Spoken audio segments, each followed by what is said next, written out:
My name is Princess. Ekalavya Dronacharya was the royal teacher of the Pandavas and the Kauravas of Hastinapura. He was the master of archery. Arjuna, one of the Pandavas, was his favorite student. Arjuna worked very hard.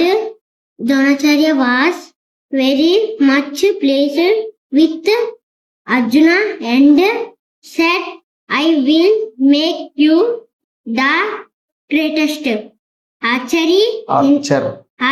in the world. Ekalavya was a young and active boy. He was the son of the chief of the jungle tribes of Nishada. One day he watched Dronacharya teaching archery to the princess of Hastinapura.